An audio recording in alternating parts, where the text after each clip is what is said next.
Don't waste the good that you do. Ensure that they are solely for the sake of the Almighty. Because if you do them with ulterior motives, they're wasted. They won't last. The reward is only gained in this world and does not extend to the next life. So keep purifying your intent.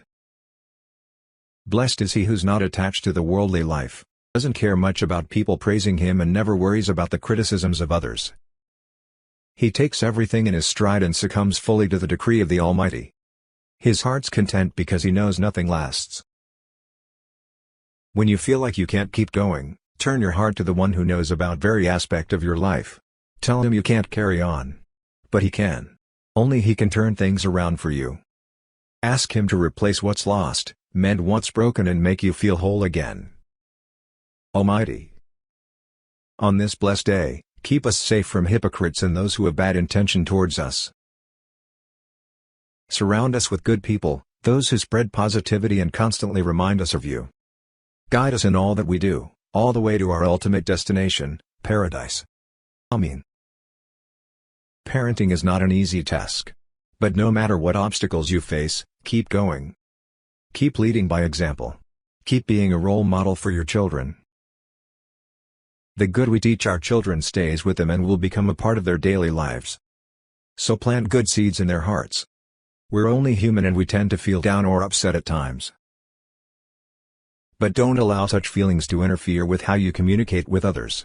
It's easy to lash out and vent your anger, but learn to control yourself.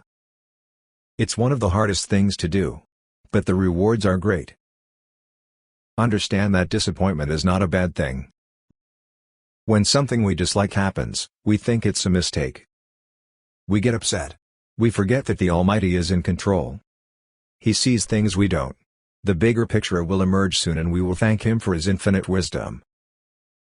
When you have attained that special connection with the Almighty, nothing can disturb your peace. You fully submit to his decree. He will hide your faults like clothing hides the blemishes on your skin. He will beautify you and only show your good side and endear you to others. The problem with most is they engage in prayer only because they want the Almighty to do something for them. Once you've achieved this, his help and blessings will follow undoubtedly. So establish that link. Some people find it so hard to apologize when they've done wrong. It's to do with their pride. You can never get them to say sorry, no matter how obvious their mistake is. Beware such pride, for even the size of a mustard seed will not let you smell paradise.